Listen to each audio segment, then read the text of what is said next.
YCP ఆవిర్భావం తర్వాత ఆ జిల్లాలో ఫస్ట్ పార్టీ తీర్థం పుచ్చుకున్న కుటుంబం వారిది. అధినేత జగన్ కి ఆప్తులుగా అత్యంత ఆత్మీయులుగా ఆ అన్నదమ్ములు దగ్గరయ్యారు. అయితే కాలచక్రంలో బడా నాయకుల రాకతో వారి ప్రాధాన్యత మసకబారింది. ఎన్నో అవమానాలు చీత్కారాలు ఎదుర్కొన్నారు. అయినా దశాబ్దానికి పైగా పార్టీకి సేవలందించారు. తర్వాత ఆ బ్రదర్స్ మధ్య పొలిటికల్ వార్ మొదలైంది. దీంతో చెరో దారి చూసుకున్నారు. కానీ ఇప్పుడు రెండు పార్టీల్లో ఉన్నా వాళ్ళిద్దరూ ఒక్కటే అన్నట్టు తయారయ్యారు. ఇంతకీ ఎవరా brothers? What's the story?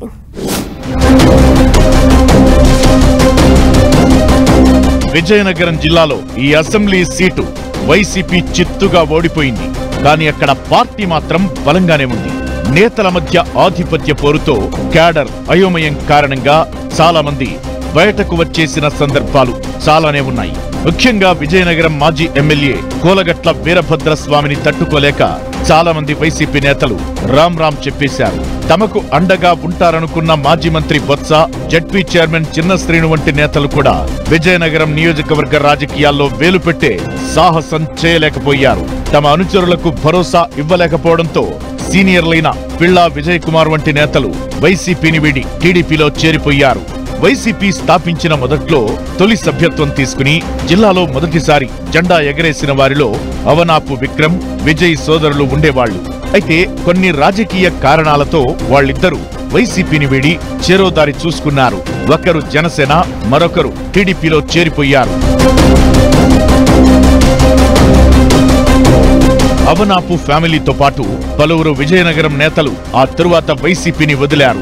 Avanapu Suribabu మరణం తరువాత మాజీ మంత్రి పెన్మత్స సాంబశివరావు అడుగుజాడల్లో నడుస్తూ ఎమ్మెల్యే టికెట్ కు ప్రయత్నించారు అవనాపు విక్రమ్, విజయ్. అదే టైంలో కోలగట్ల కాంగ్రెస్ ను వదిలి వైసీపీలోకి వచ్చారు. 2014 ఎన్నికల్లో ఆయనకు టికెట్ దక్కడంతో అవనాపు బ్రదర్స్ అవమానంగా ఫీల్ అయ్యారు. 2019లోనూ సేమ్ సీన్ రిపీట్. దీంతో వైసీపీలో ఎంత పనిచేసినా తమకు గుర్తింపు లేదని, కోలగట్ల కారణంగా తమను పక్కన పెడుతున్నారన్న భావన కలిగింది. మాజీ మంత్రి బొత్సకు అనుచరుల్లా మసులుకున్న మున్సిపల్ కార్పొరేషన్ ఎన్నికలు ఈ సోదరులను కోలుకోలేని దెబ్బవేశాయి. కనీసం కార్పొరేటర్లుగా పోటీ చేసేందుకు కూడా వీరికి అవకాశం దక్కలేదు. అప్పట్లో ఉత్తరాంధ్ర వైసీపీ కోఆర్డినేటర్ గా ఉన్న విజయసాయిరెడ్డి ముందు ఇదే విషయాన్ని బోరున వెళ్లగెక్కిన ఫలితం లేకుండా పోయింది. దీంతో కోలగట్ల, అవనాపు బ్రదర్స్ మధ్య గ్యాప్ బాగా ఎక్కువైంది. ఇలా ఉంటే కుదరదని ఆ సోదరులు చెరోదారి వెతుక్కున్నారు. ఎన్నికల ముందు టీడీపీలో చేరిపోయారు. మరోపక్క అవనాపు విజయ్ మాత్రం వైసీపీలోనే కొనసాగారు. విక్రమ్ కుటుంబం జనసేన పార్టీకి దగ్గరైంది.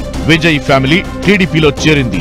2024 అసెంబ్లీ ఎన్నికల్లో కూటమి ఏర్పడటంతో వీళ్ళిద్దరూ ఒకే గూటి కింద పనిచేసే ఛాన్స్ మళ్లీ వచ్చింది. 14 ఏళ్లు వైసీపీకి అండగా ఉంటూ ఆర్థికంగా కూడా సహాయ సహకారాలిచ్చిన తమను అధినేత జగన్ మోసం చేశారన్న భావనలో వీరిద్దరూ పార్టీలు మారినా ఇప్పటి వరకు అనుకున్న స్థాయిలో రాజకీయంగా ఎదగలేకపోయారు. జిల్లాలో మంచి పట్టున్న అవనాపు ఫ్యామిలీ రాజకీయంగా, ఆర్థికంగా, సామాజికంగా బలంగానే ఉంది.